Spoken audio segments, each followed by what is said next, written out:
Primeiro eu quero te apresentar, né? Então, bem-vinda, Carol Batista. É uma super coach de liderança, né? Que está indo muito bem no mercado de liderança. Trabalha com o mercado corporativo também, né? Trabalho, mas hoje mais focado em autoliderança, né? Liderança pessoal, no caso. Eu justamente comecei, na verdade, com o coaching há 4 anos e meio atrás, né? Vamos dizer assim. Na época, eu era publicitária, né? Só para situar, né? Na época, eu era publicitária, eu tinha uma agência de publicidade e eu busquei o coaching muito mais para um desenvolvimento da minha equipe.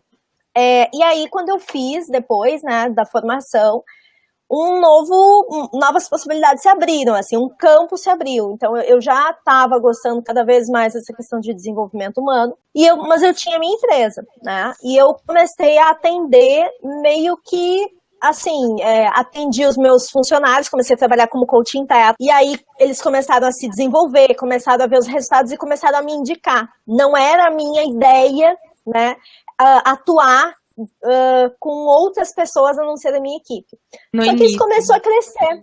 Exato. Começou a crescer, um foi indicando o outro, e foi indo, e aí eu fui atendendo só à noite, fui gostando, né, esse desejo, esse gostinho pelo desenvolvimento humano, pelo comportamento, né, por entendimento das pessoas. E aí chegou um momento que eu já estava fazendo muito mais coaching, né, do que efetivamente a agência. E aí eu chamei o meu sócio e aí falei justamente isso para ele, né, olha, preciso decidir, né.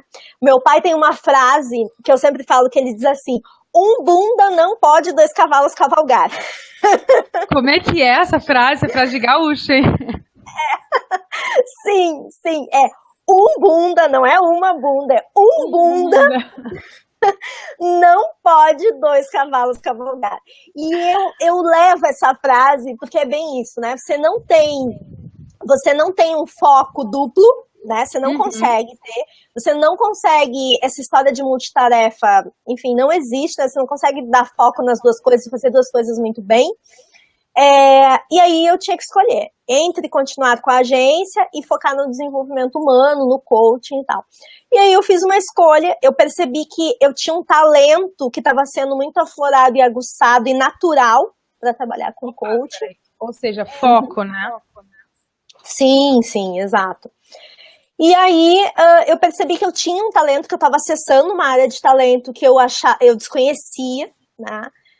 E comecei a gostar muito disso, assim, né? E aí fiz uma transição de carreira, dupliquei o meu sócio na época, enfim, e aí deixei a publicidade para trabalhar com desenvolvimento humano na área de coaching, depois mentoria, palestras e assim por diante. Quando eu mudei, dizendo, ok, agora eu sou apenas coach, né?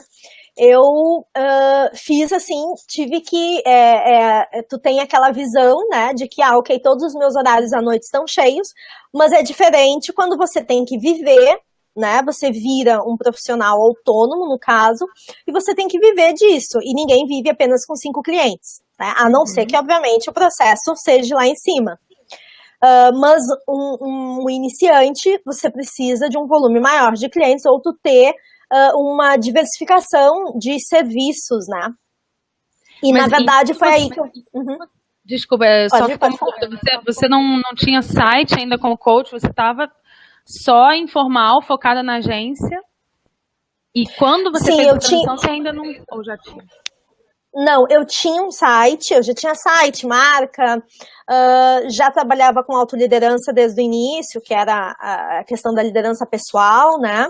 E aí eu já tinha isso, né? Do tipo assim, o start, cartão de visita, site, o meu posicionamento, logomarca, ok, né? Eu já gerava conteúdo também, já gerava muito conteúdo nesse período, assim, decidi. Pela internet, um blog. Isso, já gerava muito conteúdo, então foi isso, assim, né, e aí dei o start com isso, né, já tinha isso quando eu resolvi largar a agência para virar coach. Nossa, então, só para a gente mapear aqui num passo a passo, para quem tem essa dúvida ou esse desejo, né, de transição. Quer dizer, então você fez a formação, aí começou a atender. Aí, logo depois dos primeiros clientes, você já fez um site, já fez blog, já fez página no Facebook, logomarca e tal. Então, quer dizer, se profissionalizou como uma empresa mesmo, como um negócio de coaching. Começou a postar conteúdo, e aí os clientes te indicavam e já entravam direto no site. E aí, como é que você captava, então, esses clientes? Eles entravam em contato com você, você fazia uma sessão inicial gratuita ou não? Enviavam um relatório, um questionário?